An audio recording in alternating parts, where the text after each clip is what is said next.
અહેમદાબાદ મિત્ર ન્યૂઝમાં આપનું સ્વાગત છે।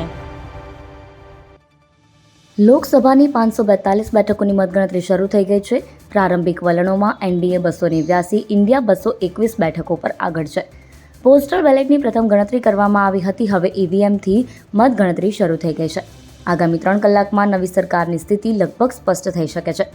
16 માર્ચે ચૂંટણી પંચે 7 તબક્કામાં 543 લોકસભા બેઠકો માટે મતદાનની તારીખોની જાહેરાત કરી હતી। વડાપ્રધાન મોદીની વારાણસી સહિત 57 બેઠકો પર 19 એપ્રિલથી મતદાન શરૂ થયું હતું, જે 1 જૂને સમાપ્ત થયું। 44 દિવસની આ ચૂંટણી 1952 પછી સૌથી લાંબી હતી। 1952માં 4 મહિના સુધી ચૂંટણી ચાલી હતી। અગાઉ તે સામાન્ય રીતે 30થી 40 દિવસમાં સમાપ્ત થતી હતી। અમદાવાદ વેસ્ટ બેઠક અનુસૂચિત જાતિના ઉમેદવાર માટે અનામત બેઠક છે। વર્ષ 2008માં થયેલા સીમાંકન બાદ અસ્તિત્વમાં આવેલી અમદાવાદ વેસ્ટ બેઠક પર યોજાયેલી 3 ચૂંટણીમાં ભાજપની જીત થઈ છે। 2008ના સીમાંકન પહેલાં અમદાવાદ વેસ્ટ બેઠક ન હતી, પરંતુ અમદાવાદ બેઠક હતી।